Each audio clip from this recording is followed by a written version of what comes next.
নমস্কার বন্ধুরা, জেঠির রান্নাঘরে আপনাদেরকে স্বাগত জানাই। আজকে আমি আবারও চলে এসেছি নতুন একটা রেসিপি নিয়ে। সবজির মধ্যে ঝিঙে শরীরকে সুস্থ ও প্রাণবন্ত রাখতে সাহায্য করে। এই ক্রমাগত বাড়তে থাকা গরমে ঝিঙের মধ্যে আছে শরীরকে ঠান্ডা রাখার ম্যাজিক। এতে রয়েছে অ্যান্টি ইনফ্লেমেটরি বৈশিষ্ট্য, যা শরীরকে সংক্রমণের ঝুঁকি থেকে রক্ষা করে। ঝিঙেতে অ্যান্টি আলসার বৈশিষ্ট্যও রয়েছে, যা গ্যাস্ট্রিক আলসারের মতো রোগের ঝুঁকি থেকে শরীরকে রক্ষা করে। স্বাদে খুব একটা আকর্ষণীয় না হলেও ঝিঙে ওজন কমাতে, চোখ ভালো রাখতে এবং রোগ প্রতিরোধ ক্ষমতা গড়ে তুলতে সাহায্য করে। ঝিঙে আয়রনে সমৃদ্ধ, এই কারণে নিয়মিত ঝিঙে খেলে রক্তাল্পতা রোগীরা উপকার পেতে পারেন। পিত্তরসের ক্ষরণ ভালো রাখতেও ঝিঙের জুড়ি মেরা ভার, এই কারণেই জন্ডিস থেকে সেরে ওঠার সময় ঝিঙে খেতে বলা হয়।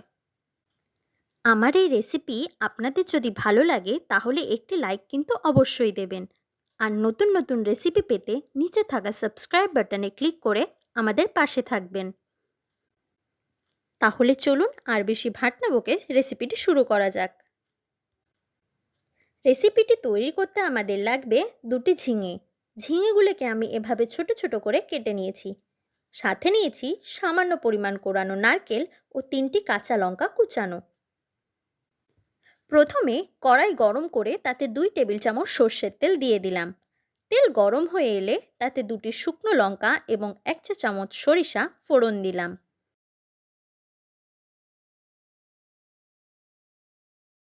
বেশ সুন্দর একটা ভাজা ভাজা গন্ধ বেরিয়ে এলে তাতে কুড়িয়ে রাখা নারকেল দিয়ে দিলাম।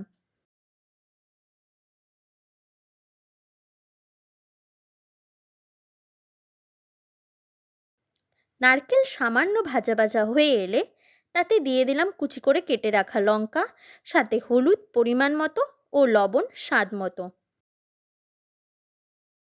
সব একসাথে ভালোভাবে মিশিয়ে নিয়ে আরও কিছুক্ষণ ভেজে নিলাম। ভালোভাবে ভাজা হয়ে গেলে এর মধ্যে ঝিঙেগুলিকে দিয়ে দিলাম।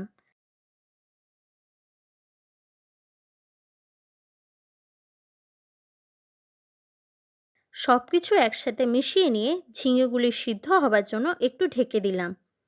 এই সময় গ্যাসের ফ্লেমটা মিডিয়াম টু লোতে রাখতে হবে।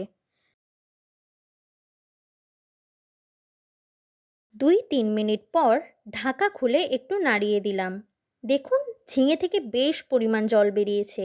এই জলেই ঝিঙেগুলি সিদ্ধ হয়ে যাবে, আলাদা করে জল দেবার প্রয়োজন নেই। আবারও কিছুক্ষণের জন্য ঢাকা দিয়ে দিলাম। কিছুক্ষণ পর ঢাকা খুলে দেখলাম জল বেশ কিছুটা শুকিয়ে গেছে। এখন আর ঢাকবার প্রয়োজন নেই। এবার ঢাকা খুলেই ঘন ঘন নাড়তে থাকতে হবে যতক্ষণ না জল পুরো শুকিয়ে যাচ্ছে।